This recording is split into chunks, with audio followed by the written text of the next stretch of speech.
Alright everybody, welcome back to Dishonored. The first one. I keep wanting to say 2 or Death of the Outsider, but this is not either one. I'll go to sleep now.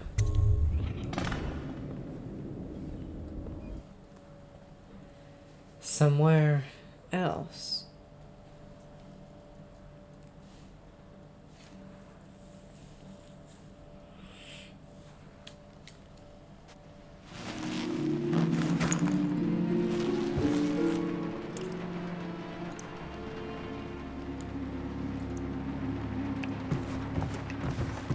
That's bricked off.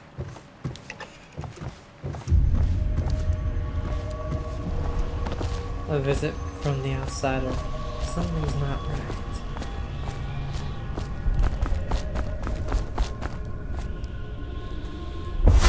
Hello, Corvo. Your life has taken a turn, has it not? The Empress is dead. Her precious daughter Emily is lost somewhere in the city, and you will play a pivotal role in the days to come. For this, I have chosen you and drawn you into the void.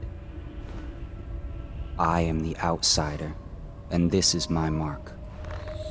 There are forces in the world and beyond the world, great forces that men call magic. And now, these forces will serve your will. Use this newfound power, my gift to you. Come find me.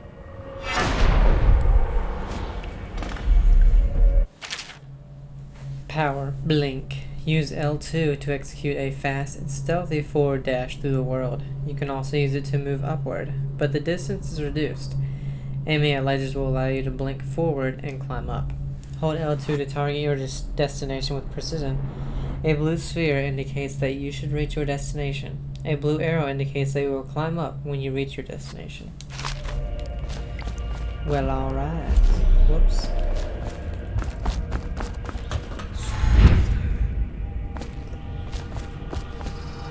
Fallen letter. You cannot save her. You cannot save her. And on and on. I'm not gonna read 14 of those. Piero's spiritual remedy.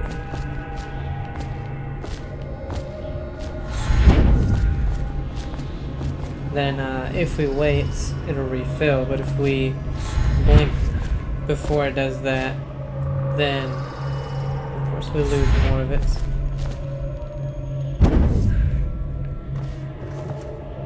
Emily's letter. Corvo, I am very sad. They say that you are dead like mother, but I'm going to put this note in a bottle and throw it into the river because I do not believe them. Living here is very strange. I do not like it, so please come for me if you can. I'm coming.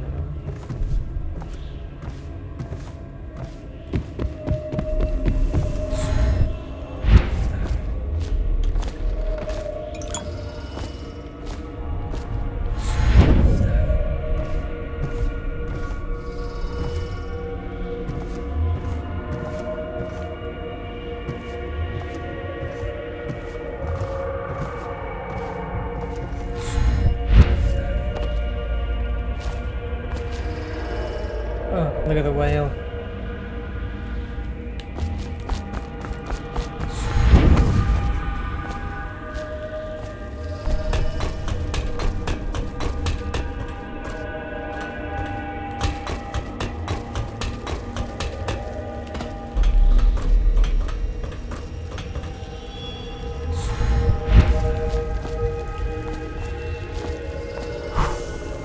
Go and blow out those candles for no reason.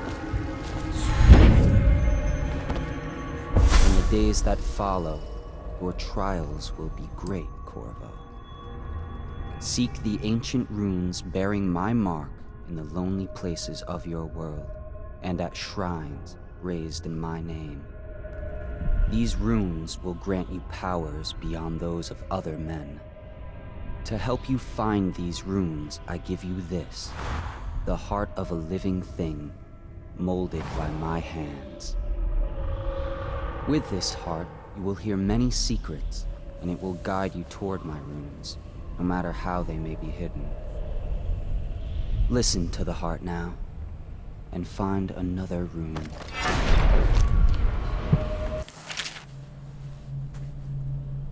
Okay, we can also use the quick access wheel. The heart. Equipping the heart in your left hand helps you locate bone charms or runes even through walls. The heart beats and lights up when you are facing a bone charm or rune, and it beats faster as you get closer. The heart will whisper secrets if you press L2 while targeting a person or location. This place is the end of all things. Oh, can we actually make that not come out of there?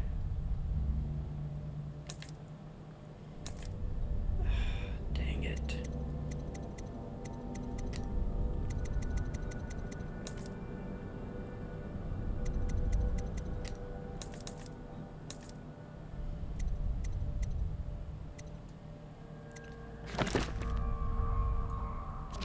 Alright, so it seems like the voice has to come from the damn remote, which I do not like.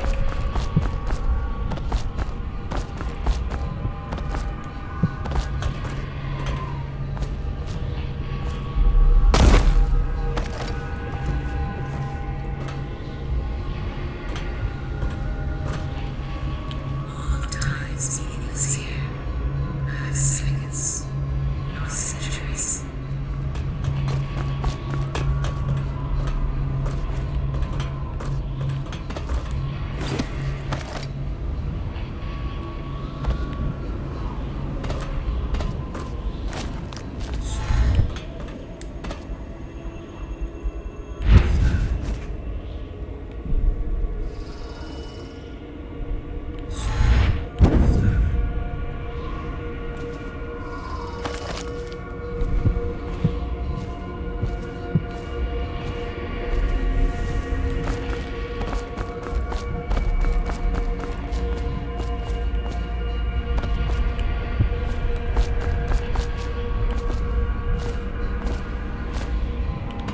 Oh, almost fell all the way over there.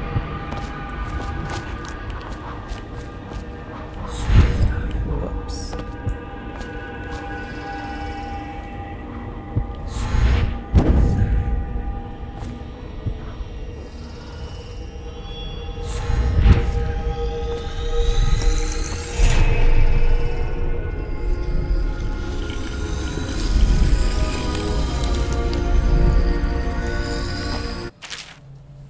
Runes and acquiring powers. Once you've collected some runes, open the journal and go to the powers section to exchange them for powers.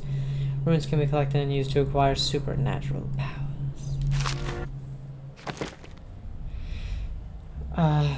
We only have one, but dark vision is very useful, so let's get it.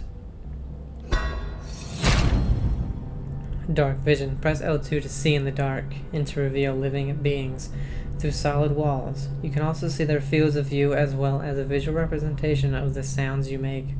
Level 2 shows you important items through walls like security devices, weapons, ammo, coins, keys, or traps. Blink and dark vision are the two most important. They're the two we'll be getting first. And then probably bend time and possession.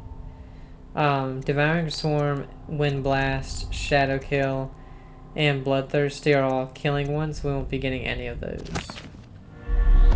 How you use what I have given you falls upon you, as it has to the others before you.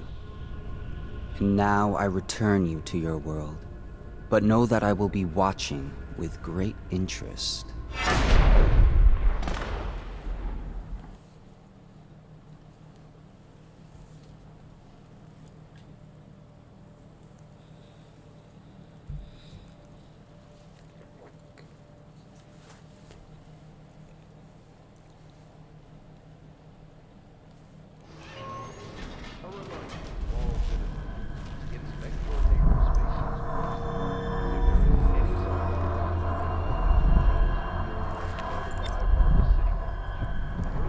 Okay, use the hard to find the rune near the Hound Pit's pub. I don't think anything updated. And I do have the definitive edition, so it comes with all this stuff. Mystical rat artifacts. Bone charms. Provide small supernatural benefits. Locate them by listening for the song they emit. By default, you can activate up to 3 bone charms at once in the bone charms section of the journal.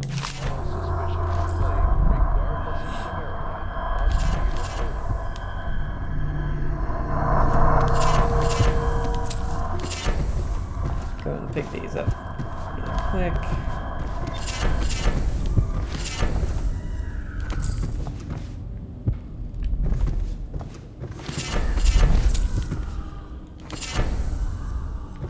Okay, so we've got some books here as well. We'll start with these over here. Rumors and Sightings. Dowd.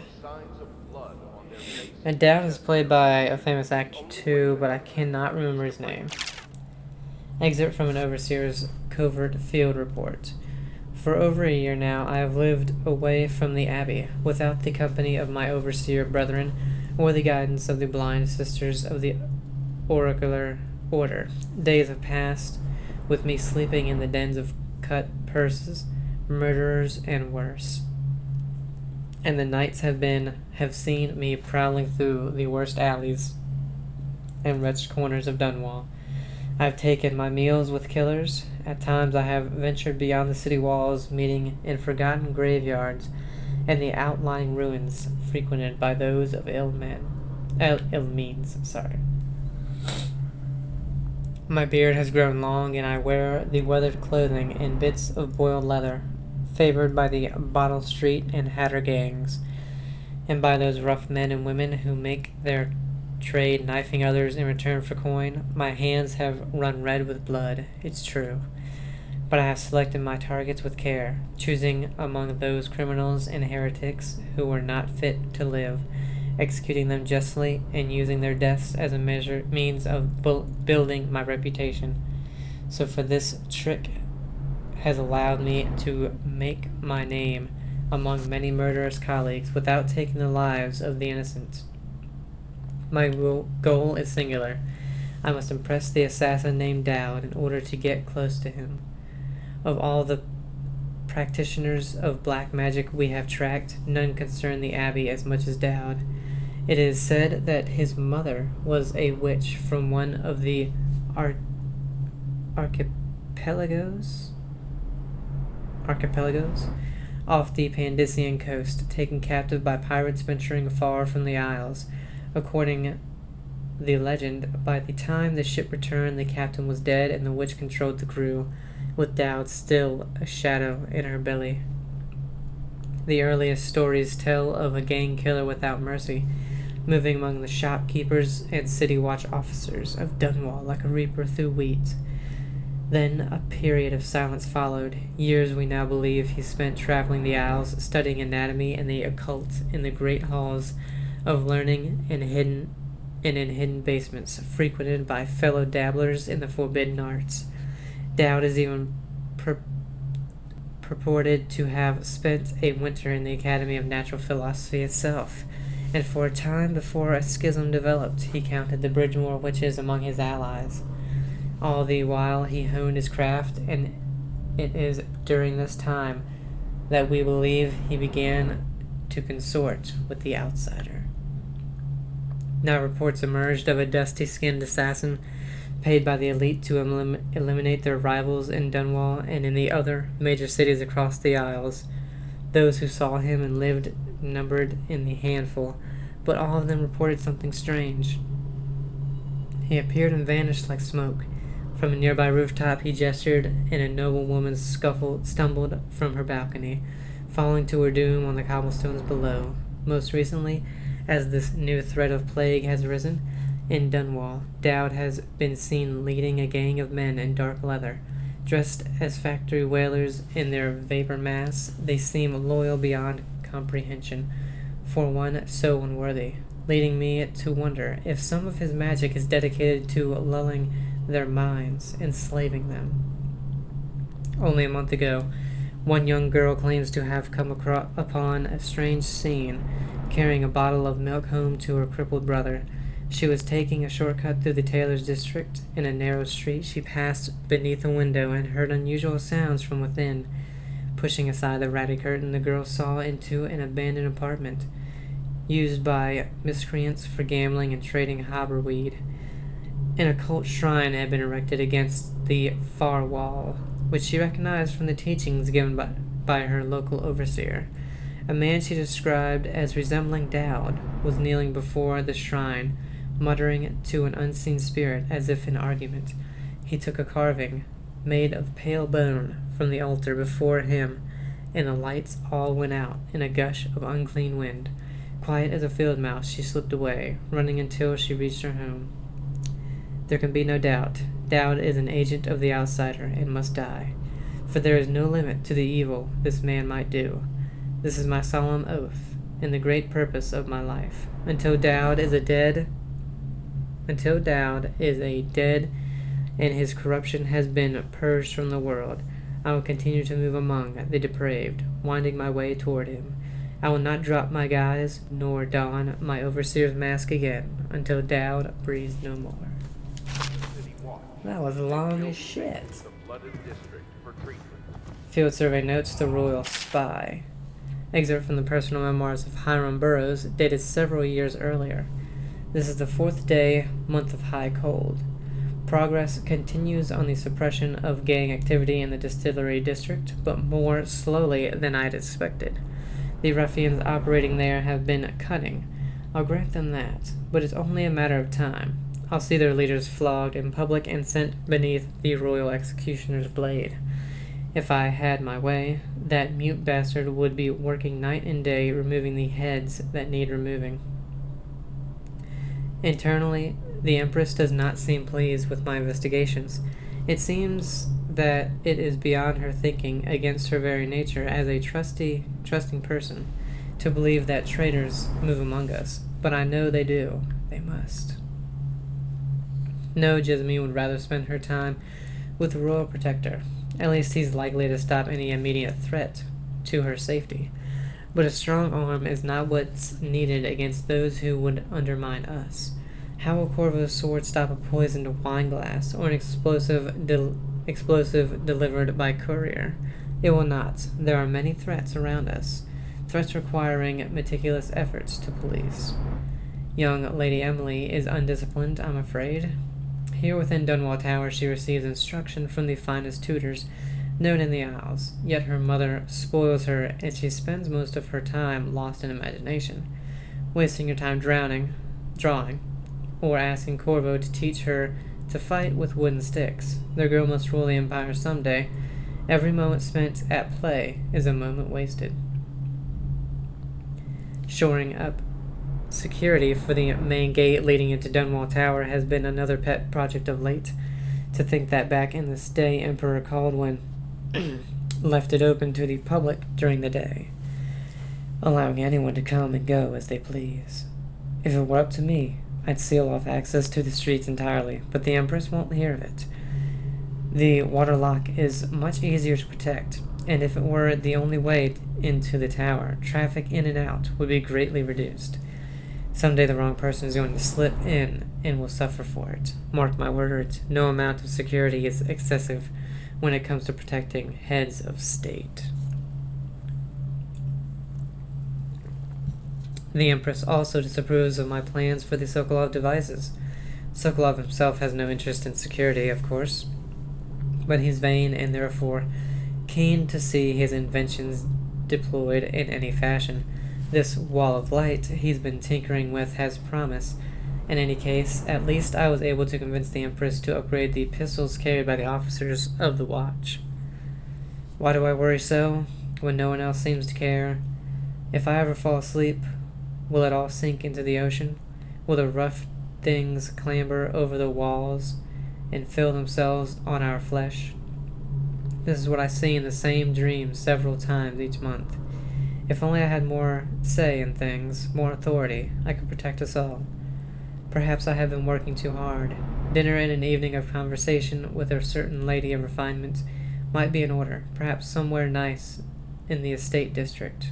Hiram Burrows, Royal Spymaster. Oh, long as hell, too. Early life and a criminal record. Slackjaw. Excerpt from a series of letters sent by a member of the Bottle Street Gang. You want the chin wagged on Slackjaw? What he was like when he was young, before he got his name? Oh, he's got a cool head now. But it weren't always like that in the days before he was boss of the Bottle Street Gang. Time was, young Slackjaw wasn't much a reasonable man. Like most of us, he grew up on the streets, running with a pack of ragamuffins and avoiding the law, pitching whatever he needed. Dark-haired and dark-eyed, smoking a pipe by the age of 10, for they're born into the brothels or coming from the orphanages. It was either the gangs or working with the mudlarks, and no one wants that. Some got pressed into the Navy or put down in the mines run by the Pendleton or the Boyle families. As hard as it was on the streets, as hungry as we got, at least we was free. By the time we weren't little uns anymore, Slackjaw was one to watch, usually calling the shots when we took down a farmer's cart or sidewalk street vendor. He'd come up with the plan, give everyone some part to play, and decide on the split. Most of us just went along, 'cause we learned fast that we made out better like that. More food, more coins, plus none of us wanted to deal with Slackjaw when he was in a rage. He worked on a couple of big jobs with Black Sally across town, and that was enough to get the attention of the other bosses. He wasn't just a street kid anymore. Now he was an up-and-comer, which meant trouble. Another guy who fancied himself as such was Mike the Fish, who was working his way up running the protection racket among the factory women. One fine evening, we're all taken in a bawdy show in the theater house. Mike the Fish and his lot are there, and the cheap seats too, just down the aisle from us. Mike gets a wild idea. He wasn't big on planning, and throws a heavy ceramic spittoon at Slackjaw. Hits him square in the face and breaks his jaw. We took to see if there's going to be a blood brawl, but Slackjaw just points at the door, and we all leave, with Mike laughing at our backs. Waking up the next day without telling us why, Slackjaw motions for us all to follow. He still can't say a word, so we just come along. We stop at the docks, and Slackjaw actually pays coin for it, a heavy chain covered in hooks. It's for fishing in the deep, something you detach to a long line off the side of a ship.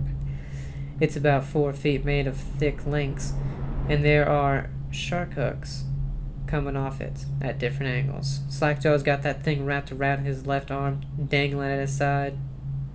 Not sure how he knew where Mike the Fish was staying, but when we reach his girl's house, Slackjaw throws a bottle through the window, just like that. It's almost noon.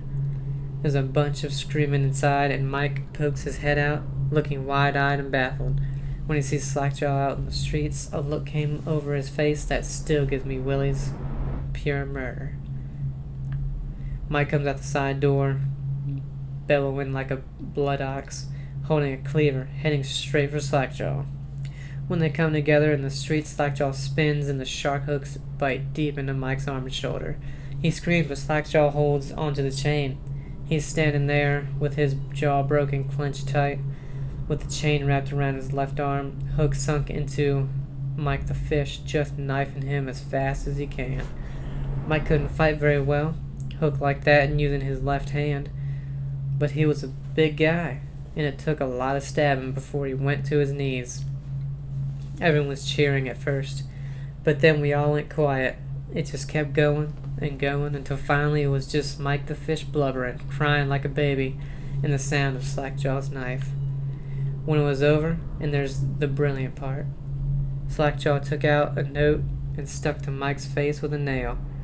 It just said, "If you want a job, come to Bottle Street." Slackjaw didn't talk right for a couple months, but word spread fast.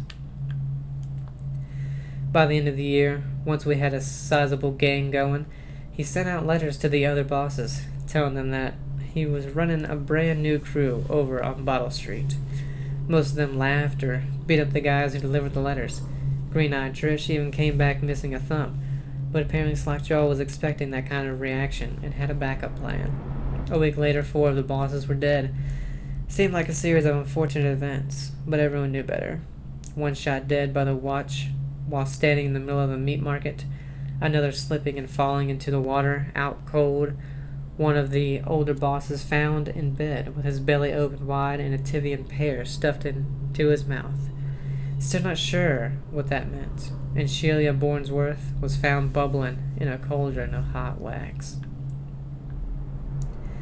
Slackjaw sent out another set of letters, offers to the underbosses telling them they'd be treated fair as peers. He even sent Green-Eyed Trish with one of the letters. All of the underbosses accepted. After spilling the guts of his main competition, Slackjaw went in for stabilizing his businesses. Real neat-like. Calling in favors, smoothing things over, giving everyone a little bit of coin or drink as a bonus. Showing what he could be like as a boss, so everything got quiet, which always makes the boys of the city watch nervous, of course. Word went out among the Royal Spymaster snitches, the responsible citizen groups they called themselves, telling everyone working in a shop or sweeping off the front steps of their homes to keep watchful eyes for Slackjaw and his men, trying to suss out what they were up to and what had just happened. But Slackjaw ain't stupid. He greased a few palms among the shopkeepers and the watch too, telling them that he was in town to stay and that things would be run properly from now on, without so much blood. He was finally a real boss, ready to settle into the business of moving whiskey, running the hound fights, and offering up the ladies and gentlemen of the night, if you take my meaning. Then the plague came. At first it seemed like a good thing. A few people got sick and everyone wanted to buy those potions from Sokolov and Pierrot. Health elixir or spiritual remedy they call them. Slackjaw told me he saw an opportunity. We already had an old whiskey factory with a still, where we could water the stuff down and sell it discounted. Doing the same with Sokolov's elixirs was a smart plan. Pretty soon everybody in the slums was sick and business was good. But after a while there were so many people down with plague that everyone got scared. Everybody started acting real nasty and everything fell apart. When people can't work, they don't have the coin for elixir, watered down or pure. When the Empress died, it seemed like Dunwall would slide into the void. Spymaster Burroughs took over and the watch started using all that new Sokolov technology. Watchtowers, tall boys, and them arc pylons. They put up a wall of light across Clavering Boulevard and cracked down hard. But Slackjaw surprised us again. Instead of leaving town on a boat bound for Morley or one of the other isles, he stayed and kept it all together. We get as much elixir to fight off the plague as the city watch, with their taxes and rations, and that's kept us alive so far. Crowley, Bottle Street Gang. Whew. These are long. What? Last one. The Journal of Granny Rags. Exit from the ramblings of a street denizen. Of course I'll tell you, dearie. I won't keep any secrets from you in the end. All the dreary days of my life are like the windows of a house. From the kitchen, I can see out into the garden where the leaves and stalks are brown and bug-eaten. You can see a little lump of dirt where something is wrapped in a blanket and laid to rest along the rows of twisting vines. The front room looks out into the street, where the neighbors are all setting fire to their homes, barricading themselves inside, warm and snug, dearie. Don't forget about the bedroom either. It sees into a dreary alley, where hooligans are playing a game with an old man. The first 2 are hitting him with sticks, and the girl with them is kicking at his dry, old ribs. Oh, to have those bones, to boil them in a pot. No one lives in my house anymore, dearie. No one you'd want to meet. When I lived there with my husband, we were fine, fine people. Vera Moray, everyone would say, your house is as grand as Boyle Manor. Better even. Your dinners are lavish, and your potions or your parties are the best. When that young Sokolov came to paint my portrait, I was nearly still in my prime. Radiant, he said, and he was just barely a man, so young, painting all the best people across the land. Everyone wanted a portrait by his hand, all my friends. I was the only one, dearie, wet with his paint, glistening on the canvas for a pretty coin. But it wasn't all parties and paintings. My husband and I weren't always at home, no. We traveled together, he and I, to the far ends of the Laos, beyond even, all the way to the red cliffs of Pandyssia, to dig in the rock and crawl through the caves, holding up candles and squinting at the walls. Many precious things we came upon, but none so precious as the boy with the black eyes, dearie. All those marks and bones, carved so deep and polished so bright. I brought the old bones home, hid them from my dear husband, then I learned to boil them and carve them myself. They made such good presents, dear. The little mute boy took them home. He loved them so. All the time he came back with new bones for me, holding them up so I could see it in his eyes, even though his tongue was still. Granny, his eyes would say to me, "Carve these bones for me. Make me another present." And he went so far, all the way to Dunwall Tower, the royal headsman himself now, my little mute boy and his shiny, shiny sword. Better bones were what I needed, you see. Better bones to carve and polish, scrape and gleam. My dear old husband was always tired. I made him soup, and then he was sick. Better bones was all, for my little mute boy carved in the name of the one with black eyes. And after my husband was gone, given away as birthday gifts, I didn't want to live there anymore. So now I'm old and don't have many to give my presents to. It's sifting through the garbage for granny rags and feeding little birdies that gather at my feet. No one wants to have tea, dearie. Especially those rude louts on Bottle Street. Slackjaw and his boys always meddling with an old woman, just trying to make her way. In the end, we'll be together with him. You and me in the dreary night, with stars above and below, and always the one with the black eyes, dearie. So that's Granny Rag. She's weird.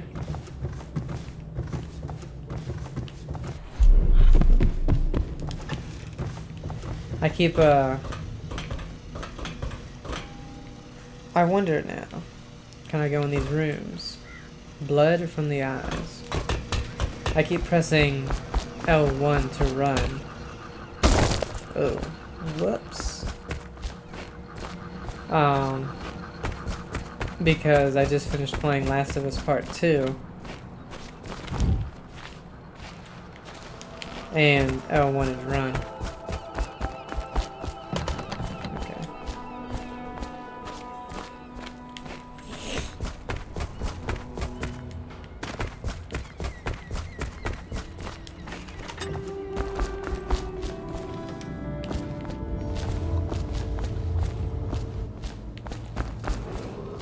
Attention Dunwall citizens. Alright, where I know I didn't eat everything. And I'm a little hurt now. There we go. Should I clear space for Samuel then? If you like, but he won't use it. Why? He can't sleep in regular beds anymore, or that's what he says. Says he was in the Navy too long. Can you believe it? Oh, That pile of wood out there? It's a hovel he built from an old rowboat. Where does Admiral Havelock find these people, I wonder? I had a sailor for a boyfriend once. He thought he'd strike gold digging in the Pandyssian cliffs. They found his ship drifting empty. Well, you don't seem sad.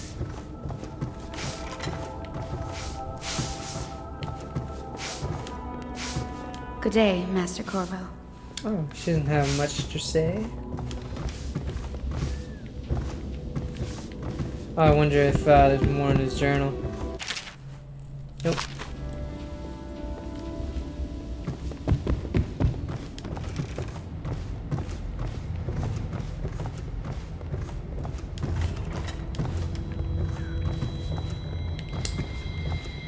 Okay, let's go ahead and see Havelock.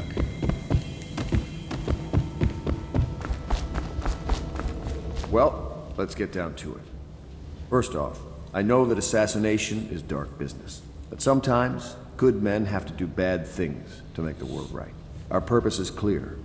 We want to restore Her Majesty's line by finding and putting Emily Caldwin on the throne. To those ends, we'll hide, act in shadow, take them apart, piece by piece. Tonight, High Overseer Campbell dies by your hand. It won't be easy. He's protected by his overseers, an army of religious zealots. But if anyone can do it, you can. Your exploits are legendary. Campbell carries a private journal. Once you've eliminated him, get the journal, because we think it contains Emily's location. Recovering her is obviously critical, assuming she's alive. That's the gist of it. Remember our cause and strike true. We're counting on you. Another thing. Campbell is holding a former overseer by the name of Martin. He's one of us, and if you manage to find him, give him whatever help you can. He's a master strategist, and he got caught working for our cause. It'd be good to have him back here at the Hound Pits. Okay. The Exquisite Tall Boy. Excerpt from a letter of public concern by anonymous authors. What you've read here is the truth, regardless of what you will hear from the authorities who rule over us. It is not a matter of coincidence that the former royal spy master is the one who stepped in when the late Empress fell. We, who will remain nameless, believe that these events are interconnected. These signs of oppression are all around us. These Sokolov designs, originally intended to provide light and warmth in our homes, have been turned against us as a means of inspiring fear and controlling our movements through the city. And where did this plague originate? Some say it was imported, a wild theory perhaps. One of our members risked her life to obtain an internal report from the government, which we will be printing and sharing soon, called The Exquisite Tall Boy, extolling the virtues of this newest member of the City Watch.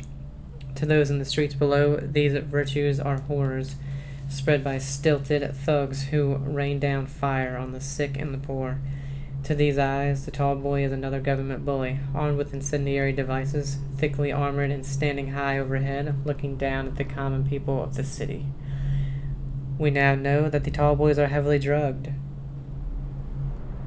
imbibing a substance that renders them resistant to pain, but also dulls whatever empathy they might normally possess. Exquisites? We think not.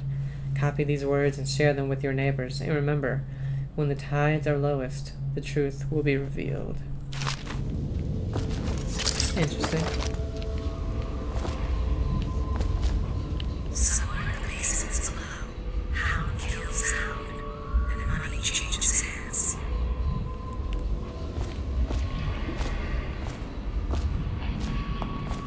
Yes, it's still like her.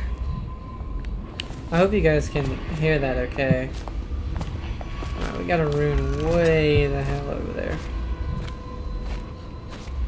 And that seems to be the only rune here. Oh. Corvo. Hello. I'm Callista. I work here for Admiral Havelock. I'm sorry to intrude on your business, but this is important. I suspect you're going to kill the High Overseer. That wretched man. There's really no reason for you to listen to me.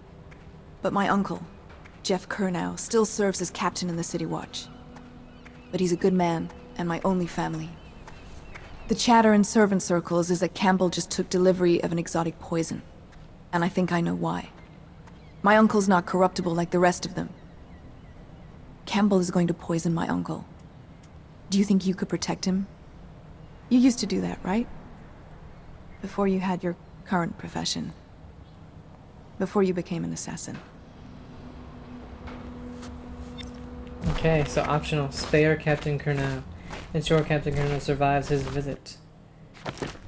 Let's see. Callista has an uncle who is a captain of the Dunwall City Watch. Captain Kernow is a decent man trying to make the best of a corrupt regime and enact change from within. He is meeting much resistance. So that's something we will be trying to do. Trying to save this man.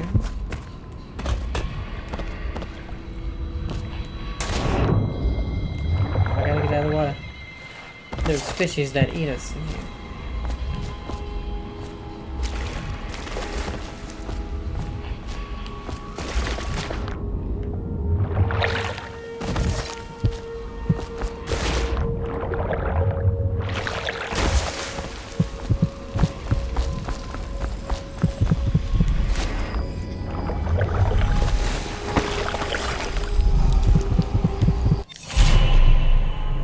Play your way powers. The powers you obtain from the runes can be used creatively to defeat enemies or move through the environment. Blink from roof to roof, possess rats and fish, or slow time before rushing a group of enemies. So we only have the one. Yeah, so once we get the second one or the third. I think once we get the second one, we'll get the second dark vision. And then we'll wait to get 3 for the second blink. Let's see about bone charms. We have a lot. We can have 3. Powers effects slightly improved. That's always good. White rats won't attack you. White rats can be consumed for mana. Shot whiskey bottles explode with greater intensity. Win sword versus sword contests more frequently. Damage from explosions reduced slightly. Enemies miss more often with arrows and bolts. Drop assassination gives you a bit of health. Swim speed increased slightly. Moderate keyhole peeping magnification.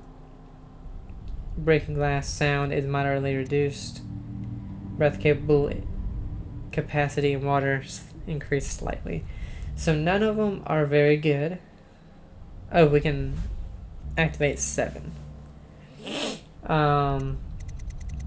Sorry for the sniffles. White rats won't attack. Can be consumed, I guess. Damage from explosions reduced slightly. Enemies miss.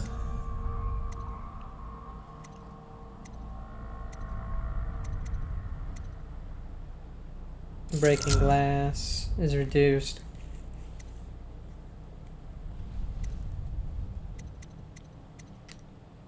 And I guess breath capacity.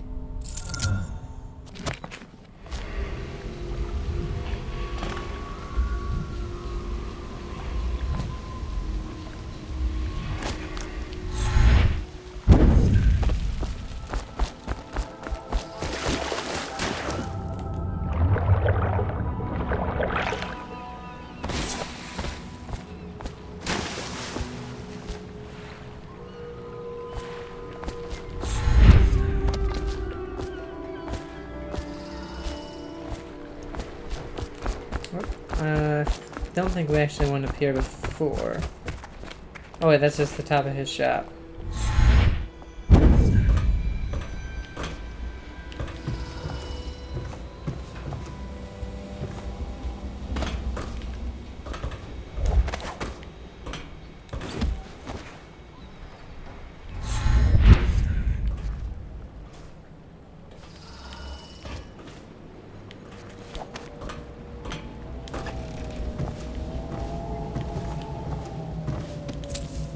More books. The Trials of Aptitude.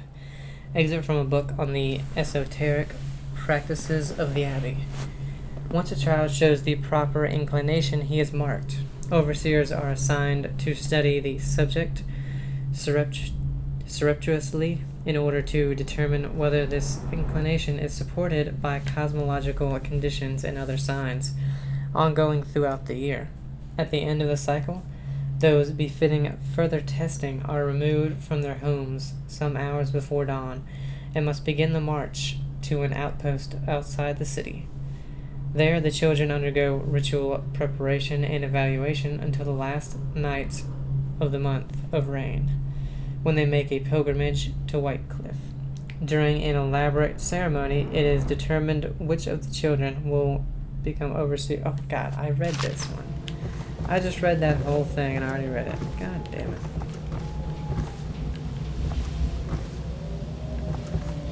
The Fugue Feast. Then we have an audiograph. And Call of the Spheres. Excerpt from a book on the celebrations and holidays. At the end of every year, at the last day of the month of songs, we begin the Fugue Feast. The new year has not started, and thus the time that follows is outside the calendar. A period of celebration and feasting begins, during which the people abandon the very practices that keep them whole and healthy over the year. Many leave their homes, euphoric with spirits or potent herbs. Some paint their faces or wear masks to conceal themselves as they pursue their passions without reservation. When the right cosmological signs are observed and it is time for the calendar to begin anew, the sitting high overseer calls for the hymn of atonement and the Figu feast ends. Families return to their homes, wives to their husbands, enemies put down their weapons, and fires are extinguished. No complaint is given for those who have wronged others, deviated from ancient codes, or discarded oaths, for this time during the astrological alignment does not exist and is not recorded. The following day starts the new year, marked on the first day of the month of Earth, as it has always been. We have Call of the Spheres, Volume 1. Excerpt from a work of fiction, early chapters. My stomach twisted as the engines of the odd vessel roared louder. It was the creation of the Orchado, third prefect from the Academy of Natural Philosophy. He was exhilarated, savoring each of the small craft's undulations. Orchado pulled a lever and a great gout of smoke surrounded us. The smell of burning whale oil grew unbearable as the machine propelled itself upward. I was too afraid to look through the window, which suddenly didn't feel thick enough. As if knowing my thoughts, Overseer Brian looked at me and smiled. Recite some of the litany, my pupil. It will protect your heart from the turpitude of the void on our way to the outer spheres. Weird. Elementary sums. History of the Isles. Geography of the Isles. The Seven Strictures. Litany of the White Cliff. Sayings of the Overseer. One day we'll get a few new books. One day we'll get a few new books.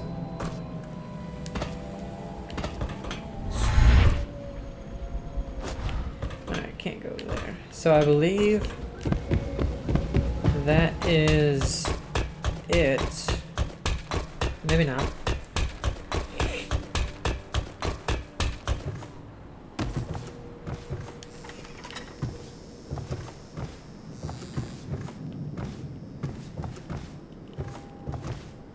Yeah, this is just my room. Alright.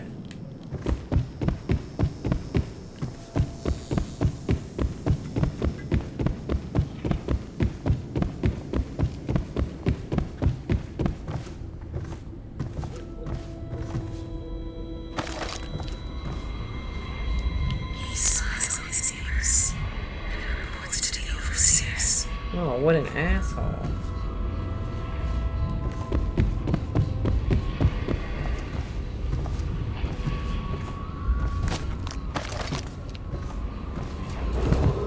Attention, citizens of Dunwall. The old port district has been added to the evacuation list. The weeper count for the month of siege has increased. Oh, he's over here. The Lord Regent has decreed that plague ordinances will remain in effect through the month of rain. Stay alert.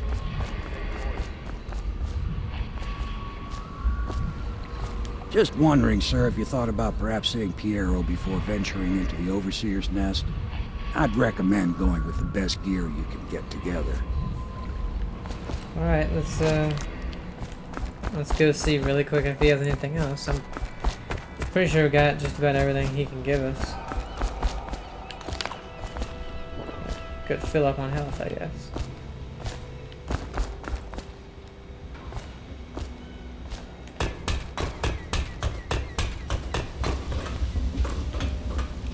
Sir, do you have any more food? No. What can I do for you?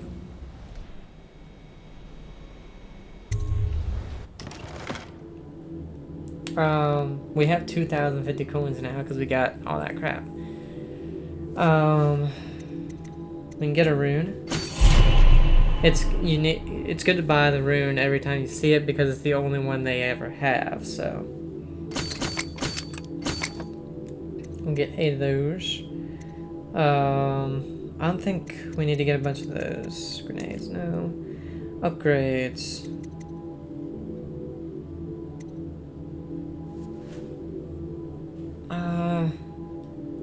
Let's get bone charm capacity, I guess. Okay. And now we only have 400 coins. Let's get the crossbow act. No, we'll save it in case we and dark vision too. Okay. See in the dark and see living beings through walls, including their field of vision. Representations of these sounds that you make are also visible. See useful objects and security systems through walls as well. So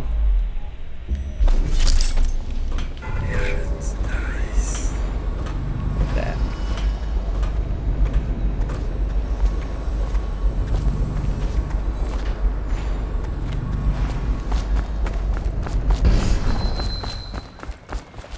Ready to go? Just give the signal. Let's go then. Take me to the distillery district.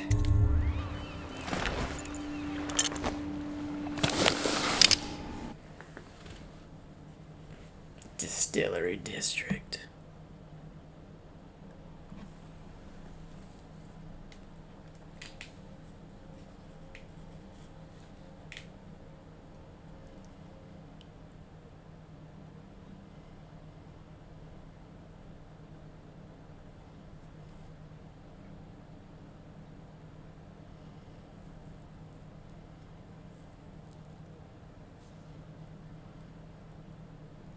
Hi, Sir Campbell. Leads the city's militant religious faction and is a close ally to the Lord Regent. Campbell is completely corrupt and holds the secret to Emily's location. Infiltrate the office of the High Overseer, steal Campbell's journal, and eliminate him. An ally to the Loyalist, Martin, is being held there. Free him and allow him to escape. Mission clues updated.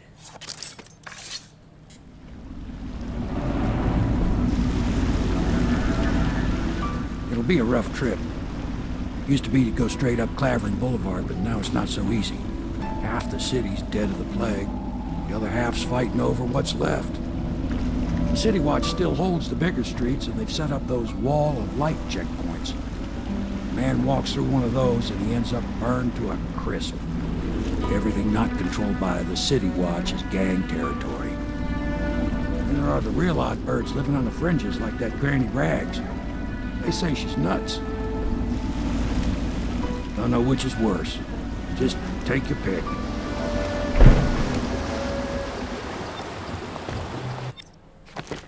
Okay. The City Watch holds Clavering Boulevard beyond the first wall of light. The Bottle Street Gang controls the side streets around Clavering Boulevard. Granny Rags lives in an apartment at the far end of Andoria Street.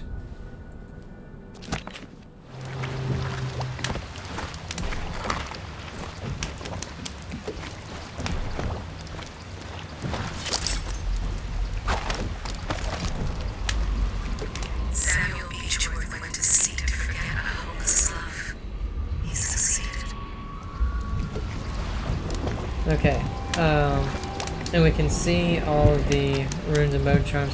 I'm going to try my best to get every single one in our playthrough. Well, right now we're going to go ahead and end this one here. I'm going to try to have each video be like a map or something like that. They'll probably be just under an hour long. So I hope you guys are enjoying Dishonored. Have a great day, and I'll see you next time. Bye.